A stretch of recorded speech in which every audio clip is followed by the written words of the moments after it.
I'd like to introduce to you Gordon Freedman, and he is president of the National Laboratories for Education and Transformation, NLET.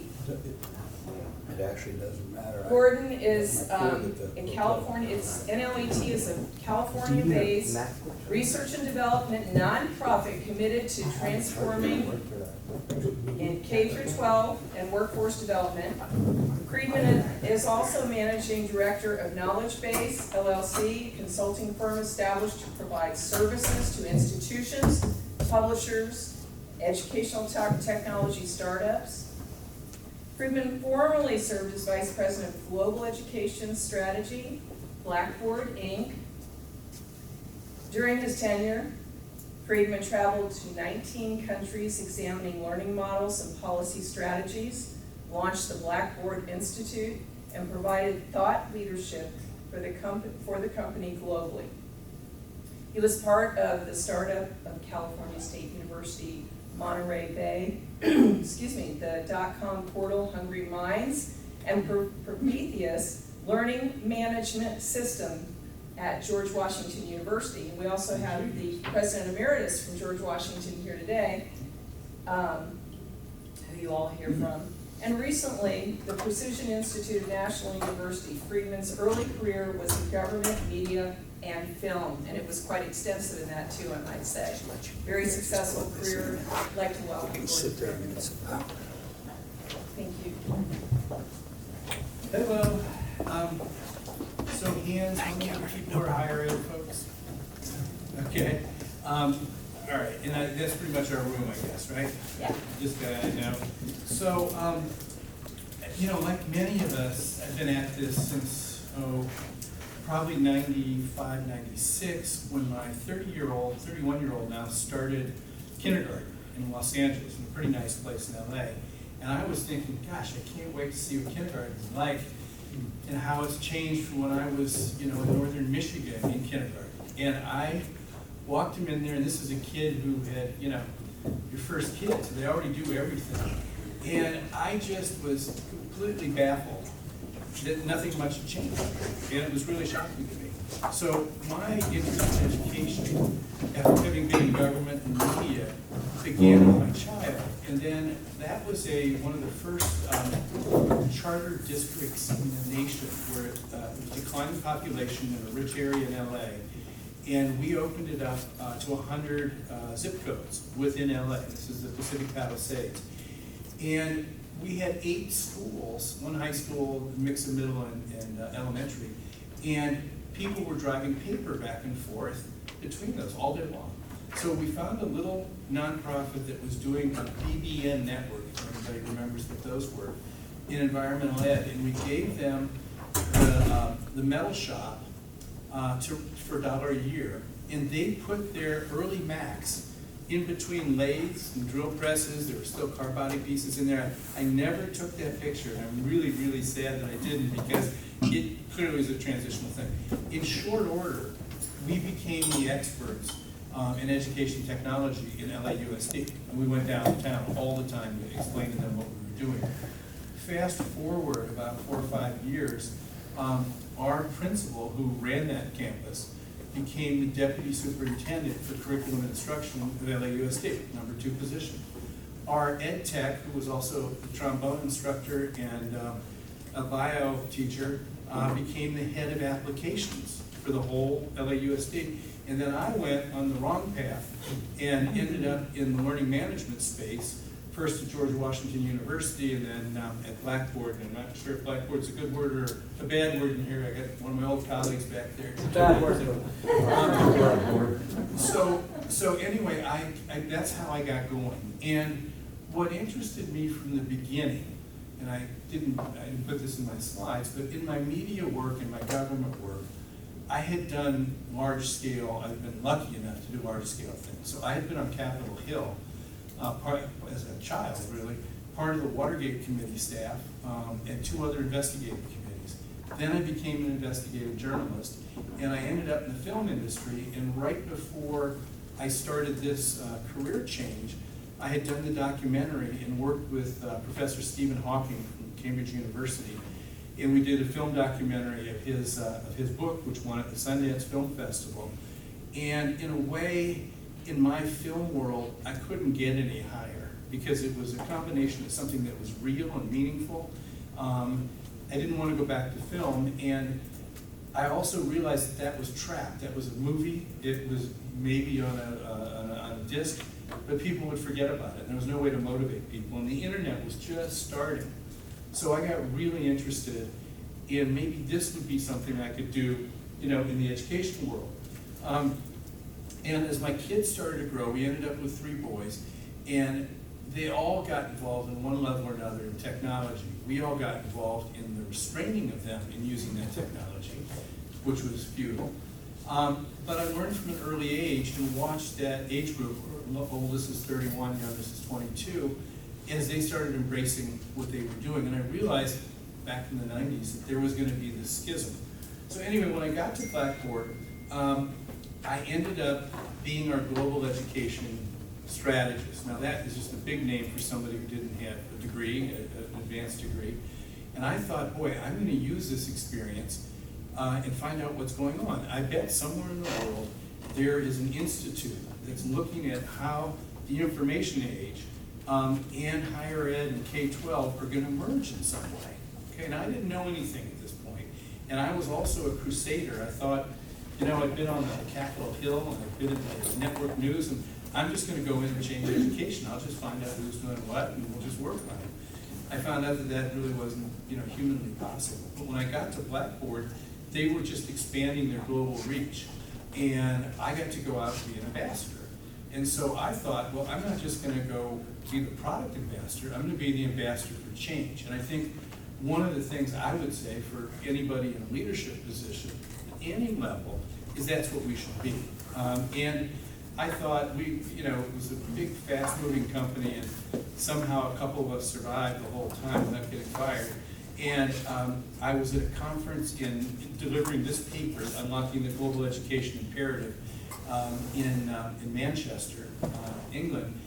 And I was really nervous. One of the first big groups I talked to, and there were all these presidents from across the UK and some from Europe. And our very temperamental CEO was in the audience, which made me kind of nervous. So I gave my talk, and afterwards I saw all these, I talked about the changing nature of education. I found all these people started crowding around me. And then all of a sudden, I see him, the CEO, making this beeline through the crowd. And I thought, okay, it's over. I talked, I was too academic, whatever. He said, you know, expletive deleted, that was effing great. This is the best thing I've heard. And you want to know why? I said, why? He said, because I don't goddamn have to do it. Thank you. Zipped out of the room. So he was building this technology, but they allowed me to go around and look. And I worked with a number of places, but I couldn't find anywhere in the world, including here, that had an institute that was looking at how the information age was coming up and where and how we were organizing higher ed. So for me, that theme has been there all along. And then when I started NLAB, the National Lab for Education Transformation, I had gotten to know, during the Hawking documentary, our national laboratories in the United States. And they're fascinating places. It's not all about bombs and missiles. But when they investigate a problem, they don't fix it on top of something else. They go back to original principles and say, what are we actually trying to accomplish and how can we do that? And if we have to accommodate to the way the world is today, we'll make those adjustments. So I spent a lot of time at the Los Alamos Lab and at Fermilab. And then I decided Blackboard had this wild ascendancy, basically because in the beginning people just called and said, how do I get a license? And then later, the company went public. We bought up our competition, created a lot of ire, and then exited to private equity for $1.4 billion. When I came in, the company was $100 million a year. There were about 100 and some of us. When we left, there were over 1,000. And they had done it by acquiring things. But I was no longer needed to put the chrome on the bumpers there. So I decided that there wasn't an institute anywhere, and I would try to establish something that was an R&D institute, but unlike a lot of the nonprofits, you know, I started looking for senior people that were either coming out of institutions or corporations who wanted to work on these issues, and we've been mostly volunteer. And our first project was at the Los Alamos lab. We took a 15-year data, a whole data study that had been done at San Jose Unified, and we looked at students moving over those 15 years in mathematics. Where did they come in? Where did they exit? Where were they at 8th grade? Because that's, as many of you know, that's a predictor of later success, not because they're going to be mathematicians, but they've done something challenging. So, so we ran that. It's called an agent-based study, and it was a scientific study, very different than what you would normally see. Anyway, as the nonprofit got going in 2018, I wrote this this middle one about bursting the campus bubble and technology bubble, and the fact that many of us who were vendors go to people like you, and we bug you all day. Been bugging Joe for many years here, and Joe and Jay, and we try to get in line with what people want, but it's still hard to run a company and do that. So in this one, I just took apart the technologies and said, these are not these technologies. They're not what we use every day. How do we get there? And then this final paper, which again will be on our website, and I can show it to you. This is the new movement to look at credentials as currency. And this would be credentials of all sorts, and to be managing them in learning portfolios or learning systems that belong to students. And the question was, how do we get that technology? So what I want to do today is, with this crowd, and let's be interactive if we can, this wonderful graphic I found in the middle doesn't have anything to do with education or training or workforce development or CTE, right? So, but it's filled with all these social media platforms and other things, and we don't. I want to have a space in that guy's head, or human. I don't know what gender they are. And so when I look at the old world, I think of all the technologies that we have to buy on campus, right? And then Mary mentioned this morning CRM tools, and I watched as Salesforce geared up their army to go after higher ed with very little care or concern about what higher ed does, with a huge price tag, with a huge learning curve, and you think, oh, how is that possible? I can get on Amazon, and I can get on Expedia, and I can go do my banking, and do my investing. Why do I have to do all that work to get that CRM? Student success tools. Okay, this one really irks me because, in a sense, we're not asking the students what's going on. We're trying to look at their statistics. We're looking at a statistical picture of them, which is not who they are. It's an approximation. Student information systems are an example of something that you all know was on paper ledger, and then it became on a floppy disk, and now it's sitting out on the web.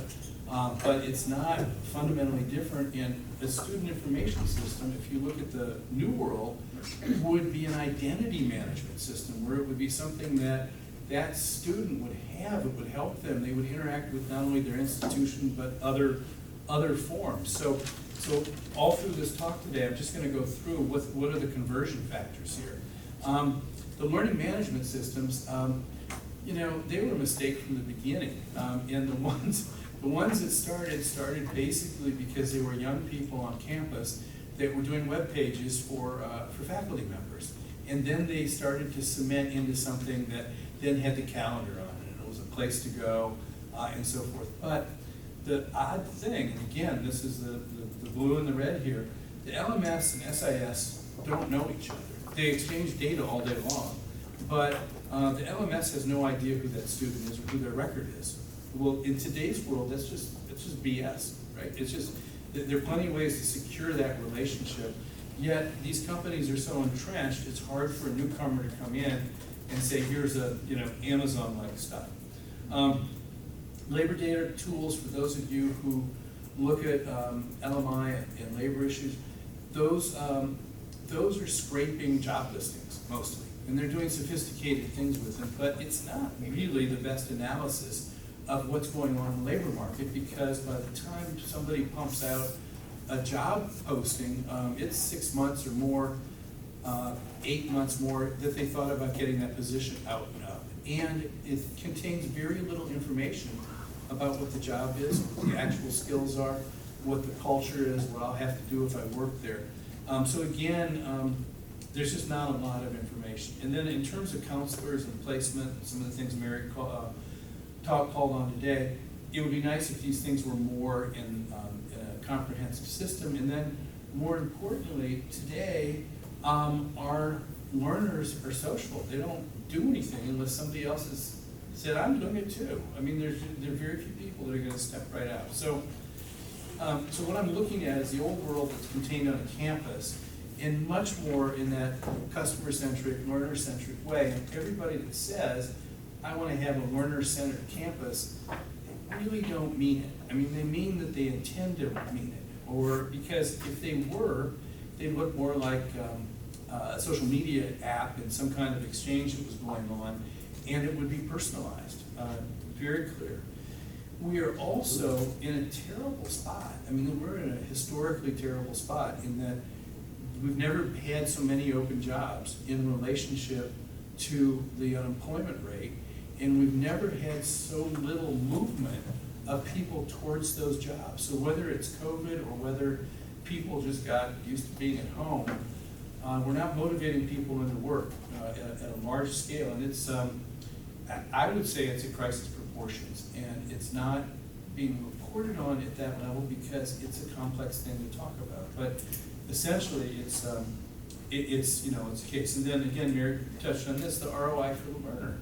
How do I know, unless it's a very specific program, and unless I'm at a community college where they've linked with an employer, and if I get the training, I can get the job, you don't know. So there's no way to forecast, and again, there's no way to go out in the population and have somebody say, hey, I did this and it really worked. And then there are more thumbs up. I mean, if we could see that, all of a sudden, the parents and the students have a much better idea. Or if I'm an adult learner and I'm challenged because I'm running a home, trying to make a living, I need those signals. So one thing I would say is just, we're not putting out the signals into a place where they'll be received. So the marketing departments, in corporations are the most important aspect of that corporation. You can have the best product in the world, you can have the best thinkers, but if your marketing department can't get out to the rest of the world, it doesn't make a difference. So also, we know that people show up at college, and now I've sort of got a new term, which is employment dropouts. We have people that are going into positions in the millions right now, are leaving 2 or 3 months later because they're not satisfied with being where they are. So my sense is that we have an information vacuum. We have a well-established higher education system. In many cases, there are close relationships with employers and so forth, but somehow there's a communication vacuum.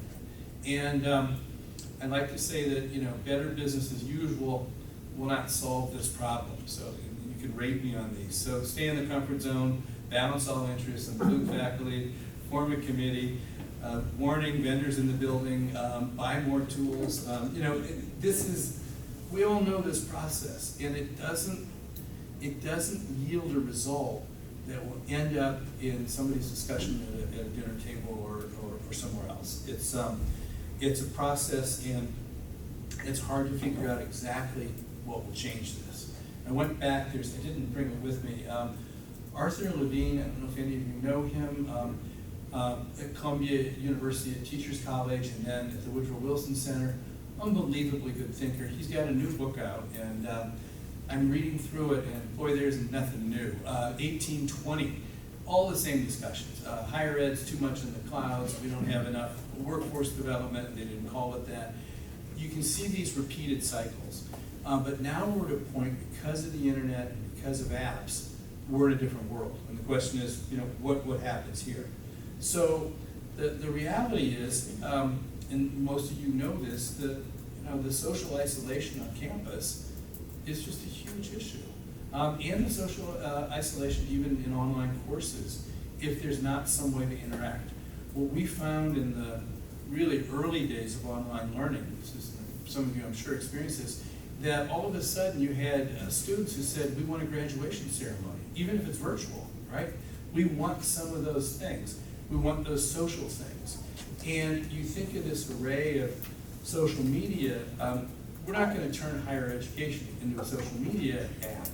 But on the other hand, the concentration to figure out how you would intersect with this world is critical. And it's not just critical for people who are 19 years old, it's critical for 40-year-olds and 45-year-olds whose kids are just coming up. And it's critical for adult learners who are trying to get signals.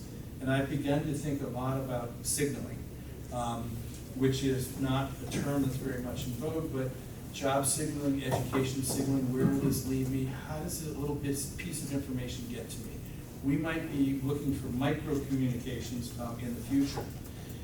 And then there's the question of scale. So what good colleges do and good universities is, especially in the community college world, if you're close to your community, you know what it needs. I mean, last night, just looking at what Jay had put together with the Bluegrass Institute, I mean, that's listening to a community, that's building with the community, that's building bonds between human beings. That's great. We can't do that everywhere. You can't do it in giant cities the same way. But there are counterparts to that where, again, there's some mix of what's online and what's not.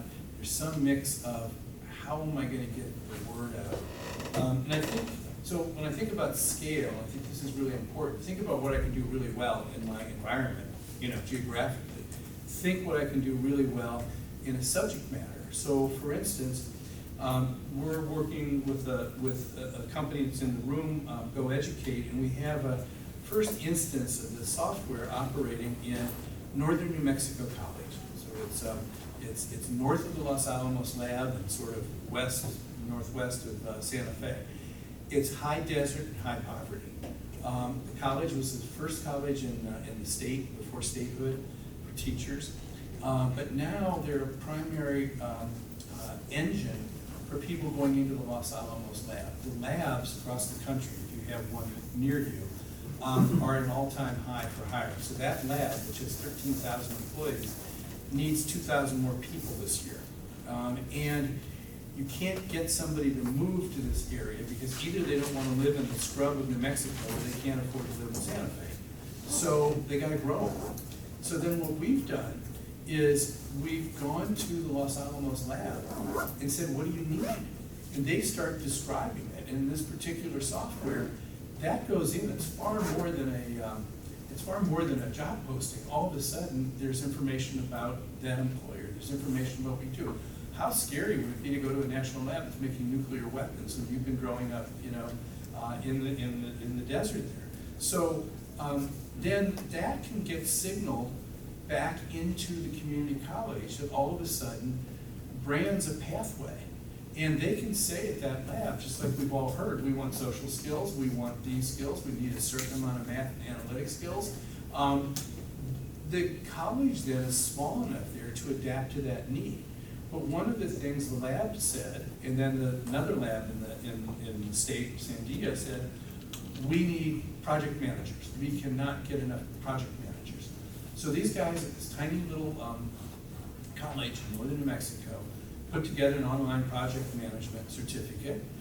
They looked around competitively and they priced it competitively, and they've got people coming in from all over the country, plus they're working with the labs. Now, in the future, if we can get them to broadcast that better, if we can narrowcast to other labs or to other manufacturers, it might be a really good thing. Or yesterday, if you heard Kim Menke from Toyota, they have a specialized, generalized advanced manufacturing certificate. So you could be in automotive, you could be in any number of things. It's a generalist certificate that a company can then finish off of. So that can be marketed anywhere. So there are going to be these products that will conform to the way the world works today, but they need to be able to get out of the box and do some business. So then this is the question, Mary, you addressed it as well. This organizational structure is not designed to transform anything. It's, and this is today, I mean, if we get longer to interact with this, I want to write about this extensively because for some reason when I felt like I was trapped in high school in northern Michigan, I went in bright-eyed and thought that, I'd learned, it was just this great place where I could do all these things. Then I encountered something called curriculum. And I realized I couldn't get out of the lanes of curriculum. I got interested in paleontology, you know, in 1960 in Michigan, we only had libraries, and I couldn't learn anything about it from my biology teacher. So that organizational structure can't move, and every other organizational structure basically has changed. So in the last 3 or 4 years, I'm sure many of you are using the medical and health portals at your where you see your doctor and so forth. And now, whoever guessed you could email your doctor through a portal and actually get an answer, or that you could see your blood results when they saw them. I mean, this was stuff that nobody thought was possible. If that's possible, and then the other one that I love is the California DMV. I mean, so DMV was just a complete nightmare, right? You show up in the line, get an appointment, nothing ever works. Now somehow you can do all kinds of things online at the DMV. So my contention is DMV can change how they organize themselves, and they determine that, thumbs up on that, if they can determine. So that's the new standard then. Right. Absolutely, if higher education can get to the DMV standard. So they offer a range of services. If you can clear 80% of your administrative work online, but if you have an emergency, you lost your driver's license, you might go show up. So that range is incredibly important. And I think it's something that we have to just to sort of bake in. The pandemic obviously made us move to virtual administration. We didn't do it very well. We weren't equipped. We didn't think it was going to happen. But if there are lessons to be learned from that, that's going to change. It's going to change the structure you're looking at also. And so I'm hoping that, at least from cost points of view, people are going to think about where that consolidation comes from, or they're going to look at what CEOs deal with in matrix organizations, where there are a number of people doing roles that are semi-permanent, but all of a sudden you can regroup those people. And since in a lot of ways people don't get trained to be, they don't get out of school to be an admissions officer, a placement officer, or any number of positions, there should be malleability in what I can do with that structure. And if I've got a problem, and if enrollment's a problem, it's not like I'm going to go hire 3 more enrollment people. Why don't I just pull a group together, including students, and work on it, and employers? I mean, so this is boundary breaking, and this is how companies break out of ruts. Are these matrix organizations, and it's really useful. I can just tell you, Blackboard, because it got very large, that was necessary, and it worked. So this is a model, and I'd be happy to talk about this or explore it more, that I think needs to be investigated. Because your staff, you're not under statutory guidance on what positions people are in. You can move them around, and maybe there are incentives that move with those things, dealing with what you have to deal with. Essentially, I'm sure if we went back and somebody will study what happened during the pandemic, you had this kind of rearrangement, right? Where people, it was all hands on deck to figure out what to do. Now, if you're a corporate CEO, there's no shortage of books on how to manage a corporation. We don't have that, and there's a reason for it, because unfortunately, as you well know, a president or a provost or a VP is not actually in charge, or a trustee. It's a mixture of how leadership occurs. So by fiat, president can't just stand up and say, we're going this direction, I'm taking these people, we're going to do that. It's a much longer and lengthy conversation, and people in this room who've been through it know that. So the question is, where can you put those comparisons together? And this is not to say I'm going to run my institution like a corporate manager, but it's to say with that, in that corporation, that I can adapt to in some ways. And so in charge might not mean that there's a CEO driving the process. It may be there's a leadership group, and that leadership group may not just be your senior people. It may be people with that expertise. I had hoped for a long time that the CIO position would have changed, and it has in a couple places, to be Chief Innovation Officer as opposed to a Chief Information Officer, because if we kept them in the information box, it just meant it was another function, like groundskeeping or tending the buildings. But if you turn that into an innovation position, then that person would have to be working with the provost's office, the president, They would be looking at the data that was coming in through the institutional research office, and it would be a different way of looking at it. So I haven't worked all this out, and Mary, maybe this goes on our agenda, but I think there are these crossovers that need to be looked at, and I think there are a lot of people that have been through this process and thought about what they can do, and then where those boundaries are pretty impermeable, open for discussion. And the for-profits didn't change this. They are run like corporate structures, but they're not open structurally to much change. I mean, they're so driven to get their returns in that it's just really, because they're powering a ship that has holes in the hull, and they have to keep moving or the boat will sink. So we don't have a model for this conversation. I'd love to see that emerge. And then this is a slide, I just love this. So a lot of us are in the traditional all-gas vehicles. I have recently we got our first all-electric car, which was a little Leaf. Because my wife has a 15-mile commute, and we just use it as a go-kart to go where we need to go. But we just got a RAV4 that's a hybrid, and that means that we don't have to freak out if we're so far from a charging station that we have to go.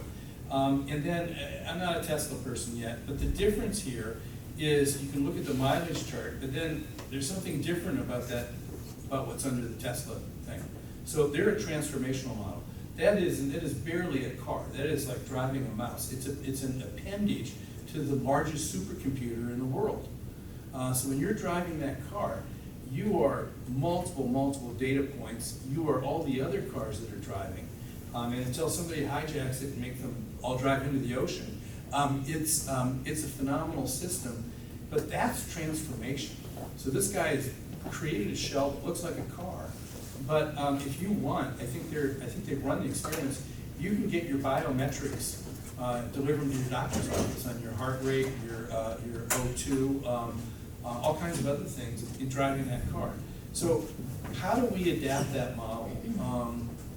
And this is something that I don't have the answer, but I just sort of was thinking through how we might look at this.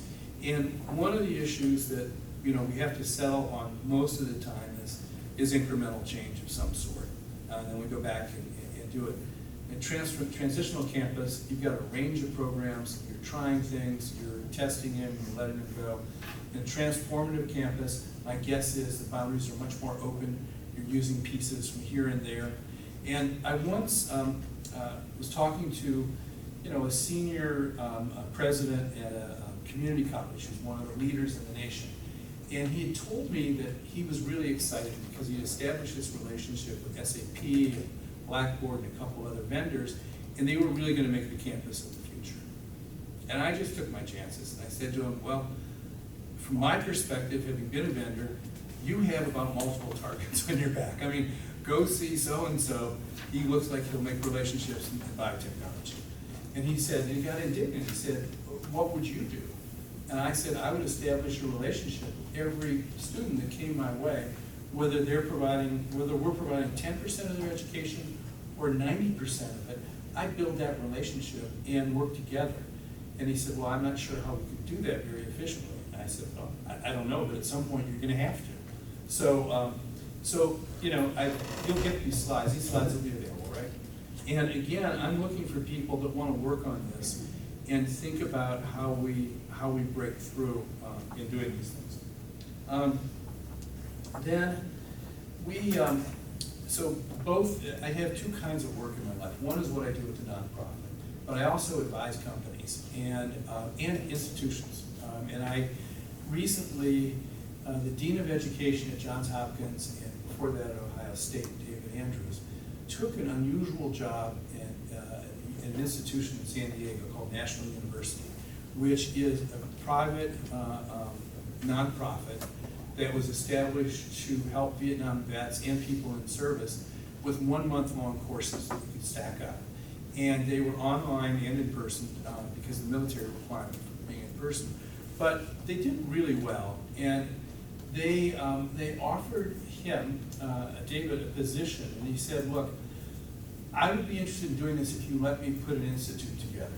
And I want to do something called precision education, because at Johns Hopkins, they had worked on precision education for medicine. And they took the precision medical and they actually made precision education go with it. And so he was very interested for general education and developmental ed if a very flexible, semi-open system could be put together. And I got brought into that project early on and brought in a technology company that built a really nice competency-based formative assessment system for general ed. And then they mounted it up at national, ran 20,000 students through it, and worked really well. And I convinced them to let me and the nonprofit take this out in math in the K-12 and early first year college space. And we're in the process actually of starting a proposal for the California community colleges to work on co-requisite math and co-requisite English, because everyone in this room knows these problems and they're getting worse. So we've gone around in my various forums, either with companies I'll talk to you about in a minute, or with institutions that I've helped. I helped Michigan State years ago, my alma mater, take down their continuing ed operation and put up MSU Global, which just opened up in a very different way. But here's what I see. So you stop in, and basically in any state, you've got campuses, agencies, and employers. And the caution tape here is not, it's not real, but it's almost impossible for these three chunks to work together easily. Everybody, again, in one of these structural organizations that they're in, they can agree on a project, but they can't necessarily agree on who's running something if it's over one or more agencies. So we've had the experience here in Kentucky, and we've had it in other states, where you get agencies in the room and they'll say, hey, we want a one-stop portal. We want this thing where the students show up and they can see what classes and courses there are, what the pathway programs are, and what the employers are. And we would say to them, okay, great. You got 5 agencies in the room. What's the committee look like that's running this operation? Okay, well, there isn't one. And then who will make that decision on that portal? The data agency? Is the community college system? No answer. So I can't solve this problem. You can't solve it because the organizations are set. And I'll get into what I think can happen. But none of these three is good at communicating with individuals. Now, the DMV and your state tax people and the IRS know where we all are, okay? And they can communicate with us. But beyond that, we don't have a method to communicate to the general public. And so this is where there's irregular contact, there's little knowledge of who they're contacting. If somebody comes to a website, God bless you for running community colleges and other universities, but if you show up on the website and somebody's not sure what they want to do, it's pretty hard to figure out what to do. And for the people that are quick cookers, not much to do. So the individuals that we're after, they're communicating daily in their web brands and in social media and so forth, but they're not communicating with these folks. And so then you ask yourself this portal question. How would you put these people in some kind of an ecosystem? So we use that ecosystem word, but it's far more complex. And I would say we've just created separate worlds. It's like somebody took really heavy cables and tied them onto those buildings and just permanently put them to the ground, while everybody else zinged forward in this thing from 3 years old. So so then the question is, I started thinking about because I went to 2 companies I thought might be able to make change. One was Salesforce, and I got it all the way up the ladder. And the other is Workday, which is this the interesting thing about Workday, if any of you looked at it, it has a student information system. But I would say, okay, so let's say you're in Houston, and the Houston Community College system is thinking about changing their SIS to Workday. How many employers in that area use Workday? Well, a lot of them. Okay, now, there's no way to make both sides of that company talk to each other. So if I get an SIS account on that system, and I'm working at a company, and I have an account there, those accounts can't talk to each other. I'm a different person. So that problem has to be solved. It's not yours to figure out at college level, but some architecture higher up the line has to make that happen. So the notion is, how do we get into the hyper communication role? Mm-hmm. And so I'm advising 3 companies. Both are here. 2 of them are here. One of them is Go Educate, which you'll learn about, that has got an end-to-end portal structure that could either be acquired by a campus or it could be put up in a state. Just put up, and your courses put on it, and you could buy services from it. So that's for how that student and eventually the companies that they may end up in, how they can work with the institutions in the middle. Another one, Better Manager, is a really interesting company coming out of Google that is got a very good coaching and leadership development program that's virtual, and they have really good 360 analyses, and they work heavily in the ed tech, in the ed sector, in the tech sector, and they came to me and said, can we get into higher ed? And I thought when I originally started calling colleges and universities, people would say, oh, I got it, this is a good idea, this goes to continuing education, and if we have corporate clients, we can resell that product. That's not what they said to me. Every one of them said, we have tremendous problems on our campus. This is something we all need because we need flexibility in our workforce, especially our middle managers. So they're out working on that, and University of California Office of the President said, sign me up. UC Irvine ordered 400 licenses. Pima Community College said, boy, we have a leadership program, but you know, we do in-person sessions or virtual sessions and it's over.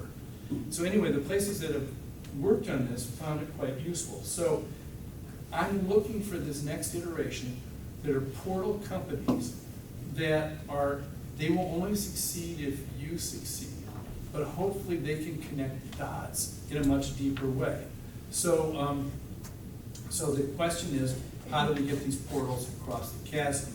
And can that portal, either one of these I've just talked about, can they get out in social media? So that you go from a push model, where you really need this, view people in the public, to a pull model where somebody says, hey, I just heard somebody, they went on that Go Educate thing and it looks pretty interesting, or something's worked, or, you know, I went through this coaching training and I thought it would be intrusive, but actually I learned stuff. And let me just tell you, I haven't gone through the coaching, but I can tell you, my 31-year-old went through it and he's functionally a different person now. And I don't know, so I said to them, I think you should actually be selling this to parents for their kids.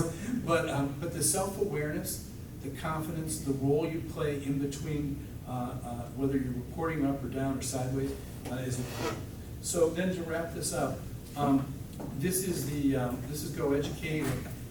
Eric and Tim are in the back room and they've got a booth set up. And then Better Manager is here. They don't have a booth here. I mean, they have a booth here, but they're not here. Again, these are examples. I think they're leaders in breaking this mold. The only reason these companies exist right now is because private funders, not venture capital and not a Gates grant, decided that this was an issue that needed to be looked at, and they would expend the risk to go look at it. You're not going to see these popping up. You're not going to see Blackboard offering something like this tomorrow. And I think this is the kind of conversation that I hope we can engender more of, you know, either through HEI or some other structure. And that's sort of it. So I think we're moving into a post-institutional world where those in the institutions understand what they do, others don't. And we have to change those barriers so that we're communicating with, you know, the basic mass of the population. Anyway, so that's it. If there are questions or you want more discussion, I'm happy to do this. Some of this is going to show up in my next paper that I'm happy to get out. Maybe you guys can help distribute it. Any thoughts and questions? Yeah. Gordon, as I was saying, my main conclusion is, man, you and I need to spend some time together, right? But yeah, phenomenal stuff here. But so a few things that just rapid fire in my brain as you're talking about this, and I related to a couple of what are annoyingly everyday experiences. You know, I can have a conversation with my wife in the den. And before the end of the day, there are 6 ads on my phone that have to do with it's like, and so if the technology, you know, if you're working with a Google-based, I mean, they have figured out how to figure out anything they need about you. If right, Right. So you don't have to invent a way, you just have to adapt a way. Well, these guys behind you, this is what we're working on, because if Yeah. Amazon can do it, the technology They exists. figure it out. When you talk about structures, I would encourage you, go look at, there's a couple of books that I've read recently that are kind of trying to imagine, beyond the matrix. There's one that I can't remember the name exactly, but holacracy is a term, and there's a book by that name with an H. All right. Well, let's take it offline. I want to just do that. I want to know if any of the institutional people have questions or Okay, thoughts. okay. I believe we've got to start. Yeah.